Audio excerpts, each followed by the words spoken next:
next student is Joshua Pouts. He attends Muscatine High School in Muscatine. Joshua is the son of Angela and Jeffrey Pouts, and his presentation is entitled A Peer Tutoring Program for Muscatine High School.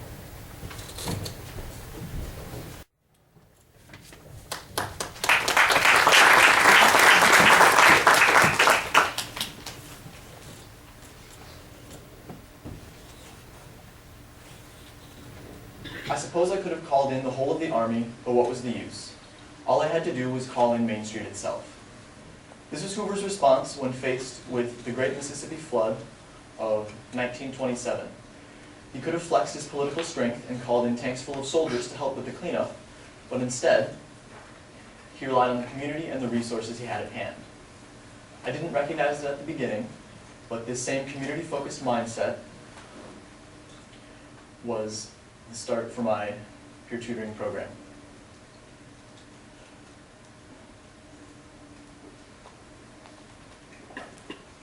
Though not a natural disaster, my school is facing its own problems.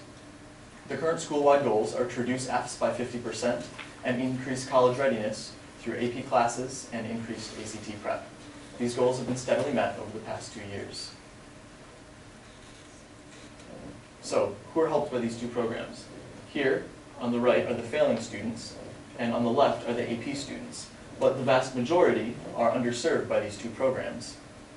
Therefore, I designed and established a peer tutoring program to provide struggling but not failing students with a reliable, personal instructional resource and to create an opportunity for academically successful students to serve their peers.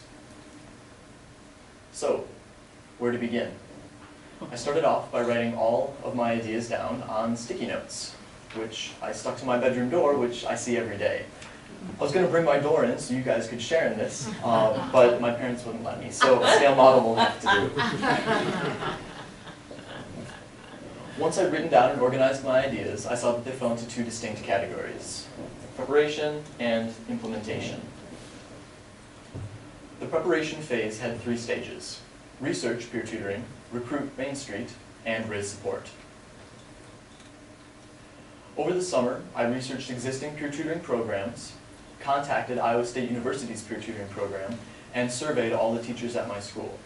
And from this, I concluded that the best model for MHS was a drop-in, one-on-one peer tutoring program stationed during the second half of our lunch enrichment period.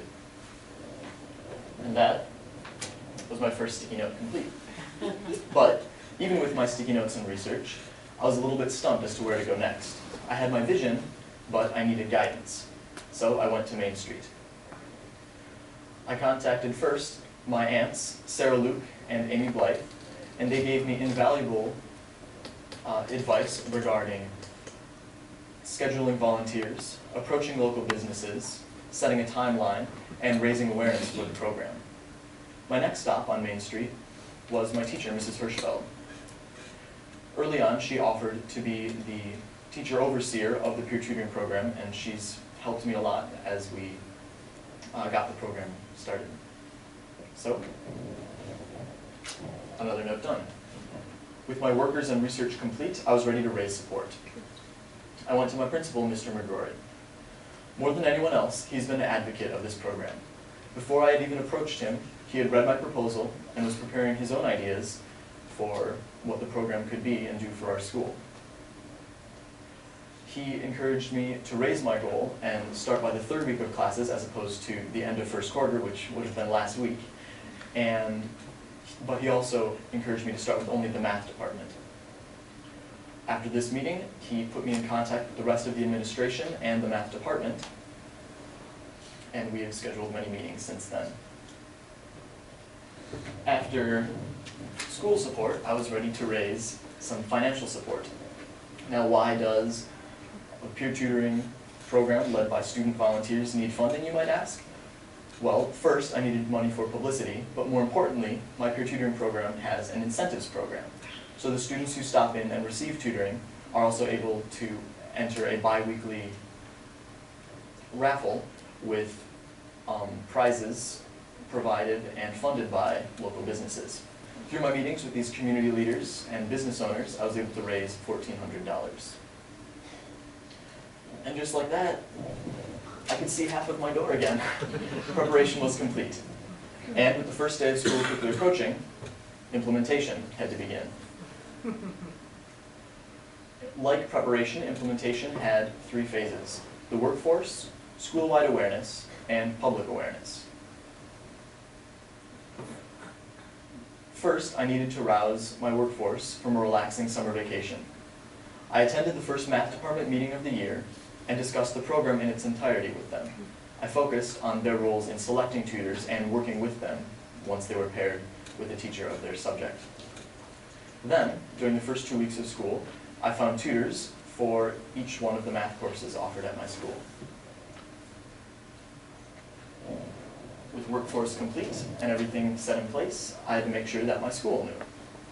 So, I began with a booth at our back to school night and followed that up with daily announcements concerning the when and where of the program.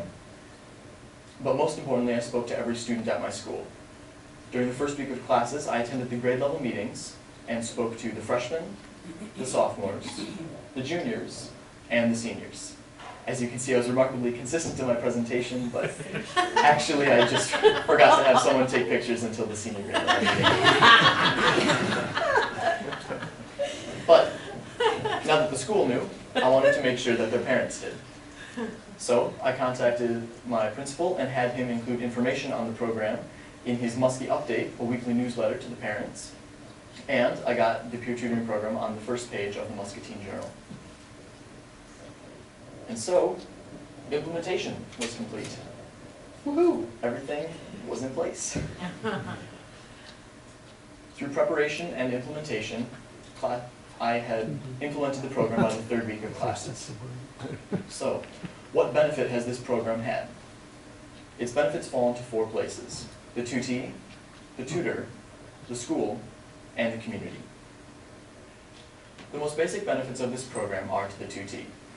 By stopping in for tutoring, they improve self-confidence, they improve their academic achievement, and they learn persistence in their classes and everyday goals.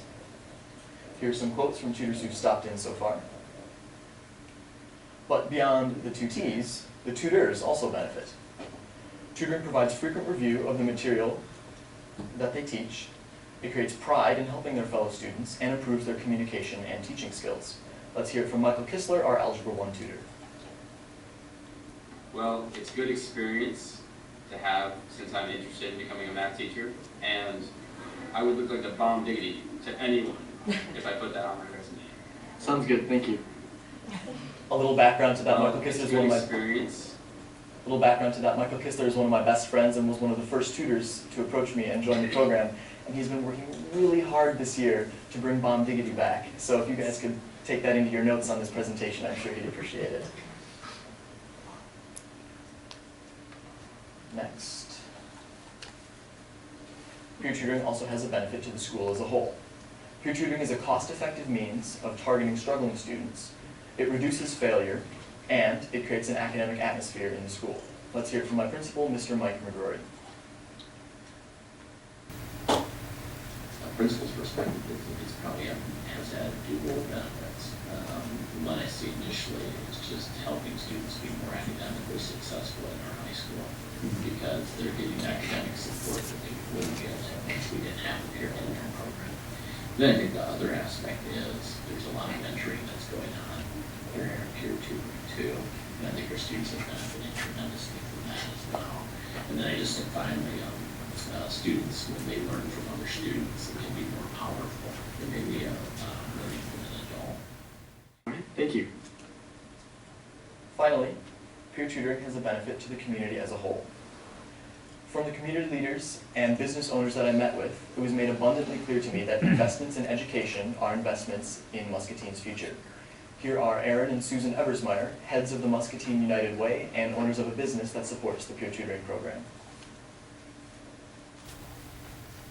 In terms of how that impacts our community once they graduate, with being business owners, we want to hire people that are going to show up for work and that they're going to be confident in what they do. And so if we can actually have them start back in school and go all the way through, then they're going to understand how important it is to show up for work and to do a good job. So. Thank you. Long term, this program is prepped to flourish. All documentation is in place. We have full administration support. We have juniors this year being trained to take over the program next year, and we hope to identify next year's tutors by March of this year. Expansion is also on the horizon. As I reflect on the program, I'm pleased with what we have so far, but all isn't rosy. While I have tutors for every course scheduled for every day, we're still far from capacity. The biggest goal of this program is to create a cultural shift in my school. When a student realizes that they need help, I want to see them. What's the saying? If you build it, they will come? Well, I built it and they didn't. During the first week of school, attendance was a disappointing 0. But since then, attendance has improved every week. Furthermore, my initial proposal was that I would start and have tutors for all of the core subjects, but I started with only the math department. It is my goal to expand then as well. So in the future, I'll continue to publicize the program through word of mouth, through flyers at parent-teacher conferences, and continued meetings with administration and faculty. As I reflect back, the very beginning of this process, me and the other finalists came here and learned about Hoover and saw how to implement our programs. A speech by Thomas Schwartz, the director of this museum and library, stood out to me. He talked about Hoover being influenced by 3 things. First, the power of place. Hoover's formative years in West Branch stuck with him, and in the same way, I hope that the formative high school years of many MHS students to come will be impacted by this peer tutoring program. The power of books. Hoover had a deep love of learning. My peer tutoring program embodies this same love of learning. And finally, the power of one. Hoover firmly believed that one could make a difference. He certainly did. Now, through this one program, I believe I have as well. One student can create a peer tutoring program. One tutor can inspire a student. One student can take their education into their own hands. I believe that I've made a difference at my high school. Through the help of the administration, the faculty, and the student body, I have... You can finish your sentence. Oh, okay. I've mobilized Main Street. Thank you for listening.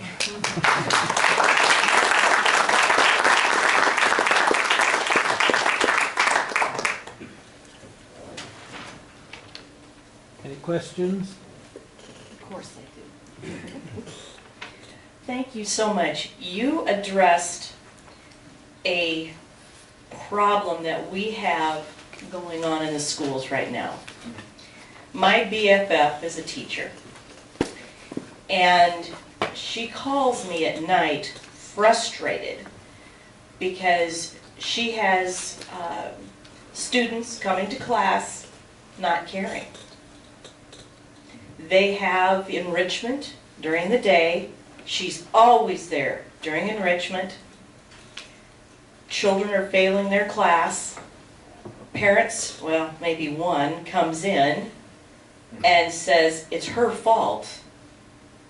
And one gal will show up to class and say, my hands are too cold and I can't type. And so the way you are addressing this is the peers. If somebody sees somebody their own age wanting to help, my hat's off to you. Because there's a lot of people not caring. Care has gone up and out the window. So hopefully this will instill caring for individuals to be able to further and better themselves. So my hat's off to you. Now with my dissertation, tell me, when you go into the particular different subjects area, with math, give me a little of how do you approach those students? All right, so the question is, how do I approach the students that come and take advantage of the peer tutoring program? So first of all, it is their peers who are tutors. So these are people they know and see in the hallways and are aware, like, oh, this is something that's offered for me. So we've got a room in the middle of the math hallway. So it's math tutoring and it's in the math hallway. So it's an easy place and people know where it is. I have posters that I've made. I've spoken, again, to every student in the school. So everyone is aware of this program. And then I've also just encouraged my friends and the tutors and the people who have stopped in to just tell people that we're here to help. And if you have a problem and for whatever reason don't want to approach your teacher or cannot due to sports or busy in the mornings and evenings, this is during the lunch enrichment period, so everybody has lunch and no one has a class during lunch. So there's no excuse to not show up if you need help and genuinely want to receive some help. Hi, Joshua. As a teacher myself, I have kind of a technical question, and it bears on how motivated the students will be to participate in your program. So if I'm a student, the reason I want to do this is to raise my grades, right? So have you talked to the teachers about how they determine grades? In other words, if everybody who gets 80%, it gets a B, even if the entire class scores that way? Or do the teachers feel the need to have a relative grading curve where certain percentages get A, B, C's, and D's? And I'm wondering if you've asked the teachers, as my peers improve their performance, will you improve the grade distribution to reflect that? Okay, so the question is, are teachers grading on a curved scale or a flat percentage-based grading system? And if so, how does peer tutoring tie into that? Well, in my meetings with the math teachers, all of them currently grade just on a percentage system. So a 90% is an A, 80% and above is a B, along those lines. So for students stopping in and working at this, even if 10% of their class is still above them, if they can raise their grade by 3% from an 87 to a 90, they will be receiving an A in their classes. I was going to follow up.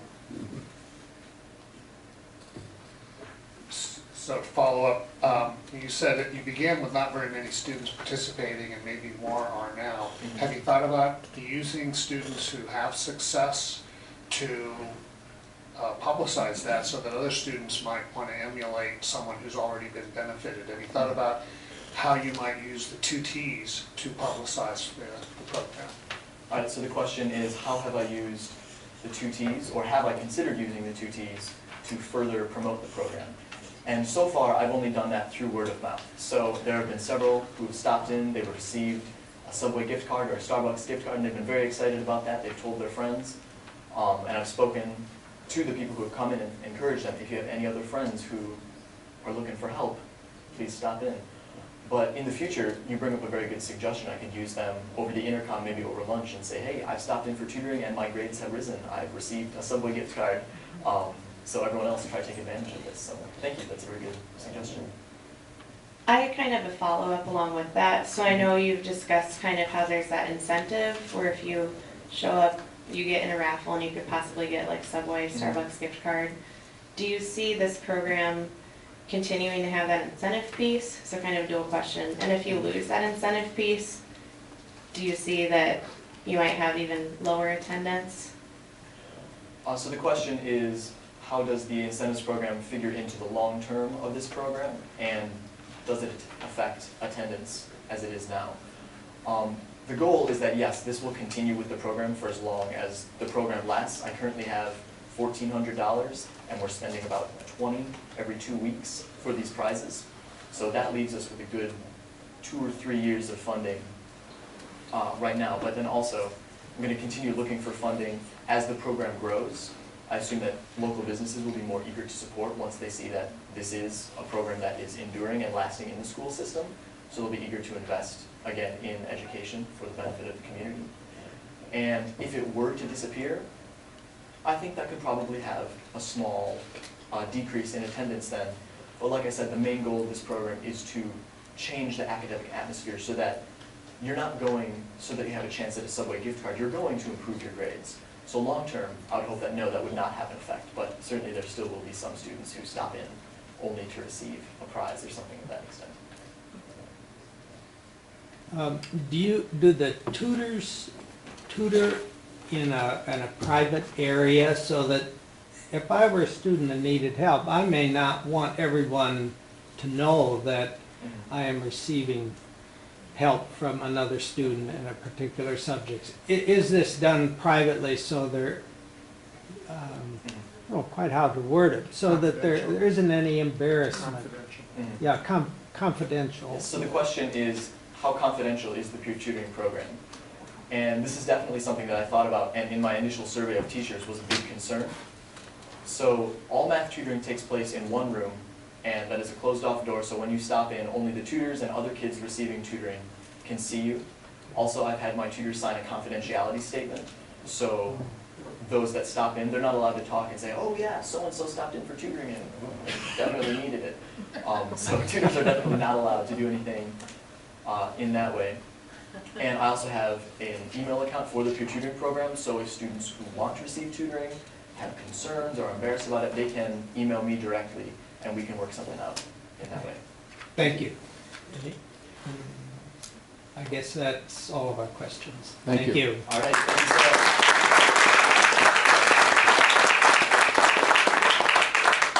It looks like I had one more. That was this presentation. Thank you for listening.